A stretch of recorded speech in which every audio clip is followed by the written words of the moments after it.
Je connais les péchés secrets de n'importe quel prédicateur à ce qu'il prêche contre. Vous feriez mieux d'y réfléchir. Vous voyez des prédicateurs en chair qui bavardent sans arrêt, condamnant les gens, et tous ces péchés particuliers qu'ils énoncent et dénoncent. Oh, ils ont peint une grande pancarte. Vous savez exactement à quoi ressemble leur vie privée. Ne l'oubliez pas. Ne l'oubliez pas. C'est à leurs fruits que vous les reconnaîtrez. Aurais-je dû vous dire cela? Oui. Oui. Sa mission est d'aimer les gens. Amen. Non de maltraiter les gens. Je suis venu afin que vous ayez la vie, et que vous l'ayez en abondance. Il a dit, vous le savez, dans Luc 4 verset 18, « L'Esprit du Seigneur est sur moi. Il m'a oint. » Pourquoi faire? Pourquoi êtes-vous oint? Pour parler en langue? Est-ce tout ce que vous pouvez en tirer? Eh bien, malheureusement, Jésus n'a jamais mentionné cela. Mais il a mentionné plusieurs choses qui sont assez importantes. Je crois au parler en langue. Je parle en langue. Mais, Dieu merci, il y a plus que cela. L'Esprit du Seigneur m'a oint pour annoncer l'Évangile aux pauvres, pour guérir ceux qui ont le cœur brisé, pour proclamer la délivrance aux captifs, pour mettre en liberté ceux qui sont brisés, pour annoncer l'ouverture des yeux aux aveugles, pour prêcher, et pour dire que tout cela est disponible dès maintenant. Nous sommes des gens du maintenant, n'est-ce pas? Nous sommes des gens du maintenant. Jésus était un prédicateur du maintenant. Dieu est un Dieu du maintenant. Il est le je suis. Et il vivait en Jésus, je suis. Et il vit en nous, je suis. Il est un. Vous n'avez pas besoin de prier jusqu'à percer. Que allez-vous traverser en priant? Exactement. J'ai commencé avec un prédicateur qui me faisait prier jusqu'à percer tous les jours. Cela prenait 3 heures. Quand je me suis marié, j'avais de la corne, j'avais des callosités sur les genoux, parce que chaque jour nous prions 3 heures. Mais depuis l'âge de 16 ans, j'étais avec lui jusqu'à mon mariage, et je n'ai jamais eu un rendez-vous avec une fille. Il ne me le permettait pas. Comme je remercie Dieu de ne pas m'avoir laissé courir avec les filles, mais de m'avoir gardé à genoux. Amen. Je voulais fréquenter les filles. Il ne me le permettait pas, jusqu'au jour où une petite dame est entrée par la porte à Almo, en Californie, et elle s'appelait Daisy. Et là, il a su que c'était sérieux. Ce fut le coup de foudre. Alors, nous avons eu 3 rendez-vous avant de nous marier. Oui. Mais il m'a ramené en Oklahoma, pour m'éloigner de cette fille. Non, je ne veux pas l'accuser de cela. Peut-être qu'il ne l'a pas fait pour cette raison, mais il m'a ramené en Oklahoma, vous savez, et notre correspondance, notre romance, se faisait par lettres. Ensuite, je suis retourné là-bas. Je n'avais pas d'argent. J'ai emprunté un costume à mon beau-frère. Et j'avais travaillé à la filature de coton de Sand Springs pour $16 par semaine, et j'avais économisé assez pour payer le trajet avec une famille jusqu'en Californie, jusqu'à Los Angeles, mais c'était tout ce que j'avais. Elle se trouvait tout là-haut dans la vallée de San Joaquin, du côté de Merced. Alors, j'ai dû faire de l'autostop pour le reste du trajet. Et j'étais tellement embarrassé, parce que celui qui m'a pris en voiture, c'était son pasteur, la dernière personne au monde, parce qu'ils l'avaient tous mis en garde. Oh, c'est Oki a une histoire d'amour à Everettport, vous savez. Mais elle m'est restée fidèle. Enfin bref, voilà. Comment suis-je arrivé là-dessus? Cela ne vous intéresse pas. Comment ai-je? Comprenez sa mission. Voyez, c'est pour cela que je fais des blagues. Donnez de la valeur à ce que Jésus a payé. Avez-vous déjà lu 2 Corinthiens 5 verset 19? Waouh! Dieu était en Christ, réconciliant le monde avec lui-même. Et maintenant, il a confié à vous et à moi le ministère de la réconciliation. La parole de la réconciliation. Il emploie les 2 termes ici. Ne sommes-nous pas privilégiés? Réalisez vraiment, donnez de la valeur à ce que Jésus a payé. Il est mort pour rendre possible le fait que nous puissions dire au monde que vous pouvez recevoir Jésus-Christ. Il peut venir, parce qu'il est mort pour eux. Il a pris leurs péchés et les a ôtés, afin qu'ils puissent venir à eux. S'il n'avait pas payé cela, vous ne seriez qu'un tas de vent. Vous ne pourriez pas aller dire aux gens d'accepter Jésus. Ils ne pourraient pas venir en eux. Le mieux que vous auriez pu faire avant qu'il accomplisse cela, c'était de leur dire « apportez un agneau. Faites en sorte qu'un prêtre l'immole pour vous et en répande le sang. C'est tout ce que vous auriez pu faire de mieux. Mais n'êtes-vous pas heureux que nous ne parcourions pas le monde en disant aux gens d'apporter des agneaux et de les tuer? Voilà ce que vous seriez en train de faire si Jésus n'était pas mort sur la croix pour nous racheter, pour racheter l'humanité de ses péchés, parce qu'il a réalisé ce qu'il a payé pour le monde. Voilà la réponse à son mandat. Réaliser le prix qui a rendu cela possible. Donner de la valeur à ce qu'il a payé. Réaliser la confiance qu'il place en nous. Il nous fait confiance pour l'annoncer. Jean 15 verset 16. Ce n'est pas vous qui m'avez choisi, c'est moi qui vous ai choisi. Nous sommes son choix. Cela me fait du bien. Alléluia. Cela me fait marcher droit. Je ne me traîne pas, je ne rampe pas. Non. Si vous faites cela, personne ne vous écoutera.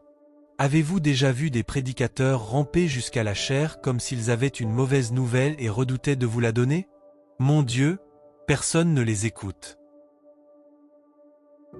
Et ils sont toujours en colère contre tous ceux qui, eux, ont une foule. Eux n'ont pas de foule, parce qu'ils ont l'air si misérables. Égayez-vous. Soyez heureux. Amen. Le monde a déjà assez de problèmes sans que vous lui en ajoutiez encore. Oui. Soyez quelqu'un qui guérit, pas quelqu'un qui estropie. Vous savez, donnez de la valeur à ce que Jésus a payé. Réalisez la confiance qu'il place en vous. Comprenez notre part. Le ministère de la réconciliation nous a été confié. Jean 20 verset 21. Comme le Père m'a envoyé, a dit Jésus, moi aussi je vous envoie. Comprenez votre part, mes amis. Comprenez que Dieu est derrière vous. Dieu est en vous. Dieu vous a appelé. Mais Dieu ne peut pas le faire seul. Dieu doit avoir une chair à travers laquelle agir, afin d'énoncer son message au monde. C'est ainsi qu'il l'a fait. Comprenez cela. Si vous le comprenez, le ministère sera magnifique. Si vous ne le comprenez pas, ce ne sera qu'un moyen de payer vos factures. Tant que vous pourrez rassembler quelques personnes et tirer des lacets de dîmes pour payer votre pressing, votre blanchisserie, vos courses, et maintenir votre vieille voiture en état de marche, vous serez content. Vous passerez votre vie à vous plaindre derrière la chair, en rendant tout le monde malade de la religion, vous savez. Mais si vous vous égayez et que vous savez qui vous êtes, waouh, vous êtes quelqu'un. Si vous ne savez pas sourire, prenez un miroir et apprenez, exercez-vous jusqu'à pouvoir sourire aux gens et être heureux dans la chair. Gloire à Dieu. Oui. Alors le monde vous écoutera, et vous aiderez le monde. Nous sommes les sauveurs du monde. Dieu compte sur nous. Il nous a envoyés dans ce monde, et il veut que nous donnions sa parole, que nous soyons sa voix. Alors il sera toujours là pour la confirmer. La confirmer. Il ne manquera jamais de la confirmer. Si vous prêchez une bonne nouvelle, il ne confirmera pas votre mauvaise nouvelle. Il vous laissera vous débrouiller seul avec cela. Mais si vous prêchez une bonne nouvelle, il la confirmera. Dites « Alléluia ». Alléluia. Oui. Assumez votre rôle comme son partenaire. Vous êtes son ambassadeur. 2 Corinthiens 5 verset 20. Et il dit dans Jean 17 verset 20, « Je suis en vous. Vous êtes en moi. Je ne vous quitterai jamais. » Alléluia. Hébreux 13 verset 5, « Je ne vous quitterai jamais. » Cela suffit bien, n'est-ce pas? Lui faisons-nous confiance ou non? Le croyons-nous ou non? Tout à l'heure, j'ai dit que frère Dillard me faisait prier jusqu'à percer chaque jour. Je devais prier 3 heures, prier jusqu'à percer.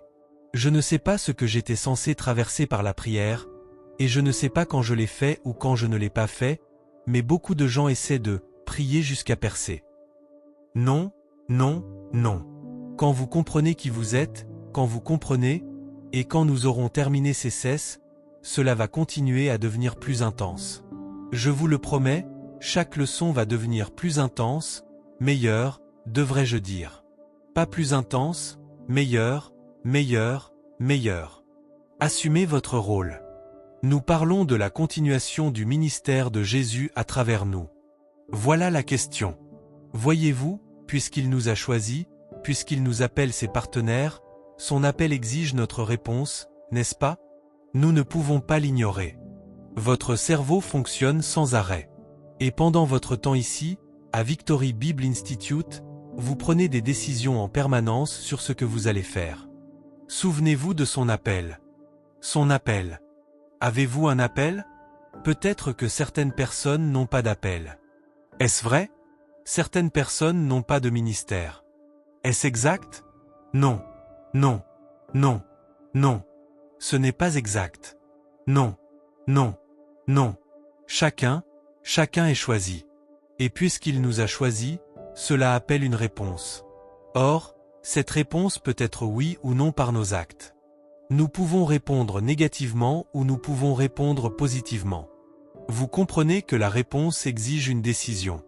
Elle exige un engagement. Elle exige une acceptation.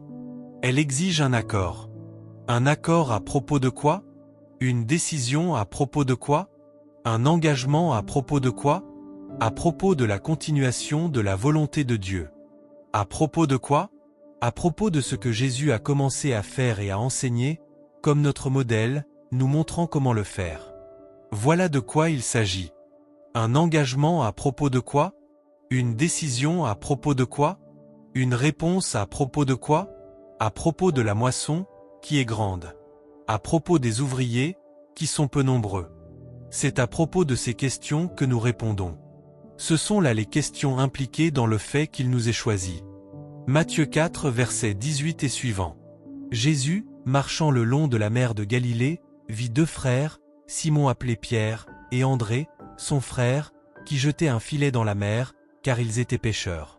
Il leur dit, « Suivez-moi, et je ferai de vous. » J'aime m'arrêter ici, parce que c'est ce qu'il fait de nous, n'est-ce pas?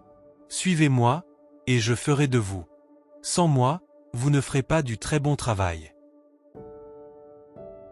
Suivez-moi, et je ferai de vous. Je ferai de vous des pêcheurs d'hommes. Des pêcheurs de personnes, devrions-nous dire, incluant aussi les femmes, des personnes. Quand vous lisez cela, lisez « personne ». Et aussitôt, ils répondirent. Ils dirent, c'est une bonne affaire, nous allons saisir cette opportunité. Et ils le suivirent. Ils laissèrent leur filet et le suivirent. En allant plus loin, il vit deux autres frères, Jacques, fils de Zébédée, et Jean, son frère, dans une barque avec Zébédée, leur père, réparant leur filet, et il les appela. Vous souvenez-vous quand il vous a appelés? Quand il est venu à vous pour la première fois, quand vous avez été sauvés pour la première fois, vous avez entendu sa voix, n'est-ce pas? Oui.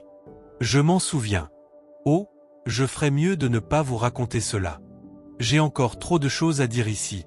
Et immédiatement, ils laissèrent la barque et leur père, et ils le suivirent. J'aime cela.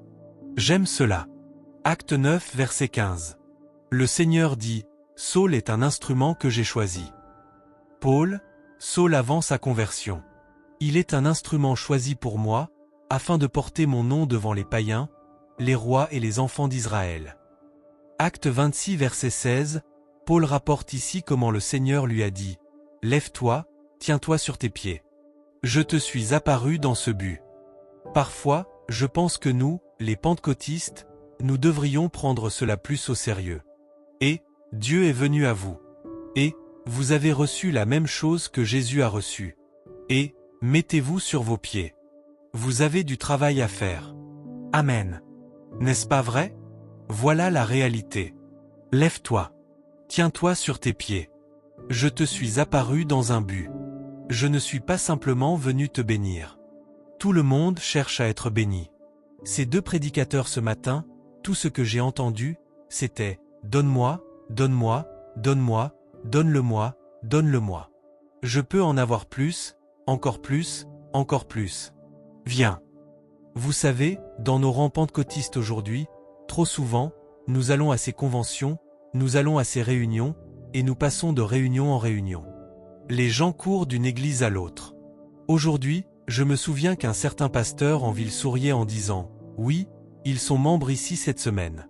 La semaine prochaine, ils seront membres ailleurs, à Grèce ou à l'église du coin, ou quelque chose comme ça. » Voyez-vous, nous devons prendre cela au sérieux. Est-ce que vous m'entendez? Oui. C'est pour ce but que je te suis apparu. Dieu a un but. Dieu n'est pas simplement venu nous bénir. Tout ce que j'ai entendu chez ces prédicateurs, c'était comment obtenir davantage, comment bien parler, comment bien dire les choses pour obtenir davantage, et aller aux conventions. Et quelle est l'idée? Bien souvent, en allant à ces réunions, c'est « guéris-moi, bénis-moi, touche-moi, oins-moi ». Tout le monde veut qu'on logne. Moi, je ne veux pas que quelqu'un m'oigne. Et si vous le faites, vous poursuivez un mirage. Oins-moi. Je ne veux pas d'une onction de seconde main. J'ai la mienne. Je crois au baptême du Saint-Esprit. J'ai été baptisé du Saint-Esprit. Je crois au Saint-Esprit qui est venu dans ma vie. Je suis conscient qu'il n'aurait pas pu venir dans ma vie si Jésus n'était pas allé à la croix, s'il ne m'avait pas racheté de mes péchés, s'il ne les avait pas tous ôtés et tout préparé afin que le Saint-Esprit puisse venir en moi. Je ne le renierai jamais en regardant quelqu'un d'autre et en disant « Touche-moi. Rends-moi plus saint. » Et j'espère que vous ne ferez jamais cela. Ne déshonorez jamais le Seigneur et le Saint-Esprit que vous affirmez avoir. Vous dites que vous l'avez. Ne le déshonorez jamais en courant partout à la recherche de quelqu'un qui paraît plus beau que vous, mieux habillé que vous, en pensant que s'il vous touche, vous pourrez recevoir un peu de son onction. Oubliez cela. Oubliez cela. Je ne veux pas de leur onction. J'ai la mienne. Je ne suis en colère contre personne. J'aime tout le monde, mais je ne veux pas de leur onction de seconde main. Leur onction de seconde main. Et vous? Si vous en voulez, allez la chercher. Mais vous serez effrayés. Le diable vous fera peur. S'il surgit de l'ombre devant vous, vous fuirez avec votre onction de seconde main. C'est bien joli, mais cela ne vous servira jamais à rien dans les moments difficiles. Si vous ne savez pas qui vous êtes, n'allez pas dans les endroits difficiles. Restez chez vous, là où c'est sûr, où vous pouvez aller dans une église différente chaque dimanche et recevoir encore plus de bénédictions. Vous en avez besoin si vous ne savez pas qui vous êtes. C'est vrai. Mais une fois que vous savez qui vous êtes, vous pouvez aller n'importe où. Et quand vous y arriverez, le diable cherchera la sortie. C'est un lâche. Il n'est qu'un souffle de vent. Je te suis apparu dans ce but, pour faire de toi un ministre et un témoin, pour t'envoyer vers ceux qui ne sont pas convertis, les païens, c'est-à-dire tous ceux qui ne connaissent pas Dieu. Alléluia. Merveilleux. Dites, c'est pour cela que je suis oint. C'est pour cela que je suis oint. Le Seigneur est venu à moi dans ce but de faire de moi un ministre et un témoin, et d'aller vers les non-convertis, Vous savez, toute la semaine, j'ai prêché à ces prédicateurs. Ils viennent de partout en Amérique. Et je vais faire cela encore quelques fois en Amérique. J'ai dit à ces prédicateurs que la raison pour laquelle beaucoup d'entre eux n'ont pas de foule, c'est parce qu'ils ne prêchent jamais aux pécheurs. Ils passent tout leur temps à essayer de rendre leurs fidèles plus saints, n'est-ce pas? Tout le temps. Ils cherchent à comprendre comment obtenir davantage de Dieu. Pourquoi voulez-vous davantage de Dieu? Donnez ce que vous avez et vous recevrez davantage. C'est vrai. Si vous déversez ce qui est en vous, davantage se déversera en vous. Vous n'avez pas besoin de mémoriser une autre doctrine d'Église pour obtenir davantage. Cela ne fait que remplir davantage votre tête. Moi, je veux que cela soit en moi, afin que je puisse le donner aux gens. Vous comprenez ce que je dis? Écoutez, vous êtes en train d'écouter un vieil homme, quelqu'un qui est passé par là. Je sais de quoi je parle et j'essaie. La seule raison pour laquelle je fais cela encore quelques fois en Amérique, c'est que je suis profondément préoccupé pour notre pays. Nos chrétiens sont tous remplis du Saint-Esprit, c'est ce qu'ils prétendent, mais ils ne croient pas au Saint-Esprit qu'ils ont maintenant. Si nous ne croyons pas au Saint-Esprit qui est venu à nous, alors nous le déshonorons. Oui. Et je ne dis pas que je peux arranger cela. Je sais que je ne le peux pas. Vous ne pouvez pas changer les gens. Tout ce que vous pouvez faire, c'est semer en eux en vue du changement. Mais si je peux laisser quelques semences dans quelques endroits à travers l'Amérique, si je vis assez longtemps, je le ferai de temps en temps, 1 ou 2 fois par an, vous savez. Mais mon ministère est à l'étranger. C'est là que se trouve mon ministère, là où les gens souffrent, et il veut que j'y aille afin qu'il puisse exercer son ministère envers eux, les bénir, les guérir, les sauver, et les amener dans l'Église de Jésus-Christ afin qu'ils deviennent des ouvriers de l'Évangile. Amen. Quand nous sommes allés au Congo, vous savez, il n'y avait qu'une poignée de prédicateurs. Nous y sommes retournés cette fois-ci. Savez-vous combien il y en avait? 15 000 prédicateurs chaque jour. Tous, presque tous, portant un vieux livre usé. Là, ils parlent français là-bas. Là signifie la vie pleine, la bonne vie. Procurez-vous ce livre. Je l'ai écrit pour les nouveaux convertis en France. Prenez-le. Vous allez l'aimer. Il contient tout. C'est une école biblique en un seul livre, y compris les 18 doctrines cardinales de l'Église et même le credo des apôtres. Il contient tout, dans mon langage, vous savez, de manière que les gens puissent le comprendre. Et ces personnes précieuses sont venues vers moi. L'un d'eux m'a dit, « Frère Osborne », et il était tellement ému, il pleurait et me serrait dans ses bras. Il a dit, « Vous savez, j'aurais aimé avoir un meilleur rapport. J'ai seulement ouvert 40 églises. » Il a dit, « La plupart des prédicateurs ont ouvert 50, 60 ou 70 églises, mais l'un d'eux en a ouvert 3000. » Celui-là, vous savez, l'homme qui était venu à notre réunion au Kenya, le musulman qui était venu avec 3 compagnons avec lui, déterminés à utiliser leur fouet pour me battre et me chasser de Mombasa. Ils sont venus.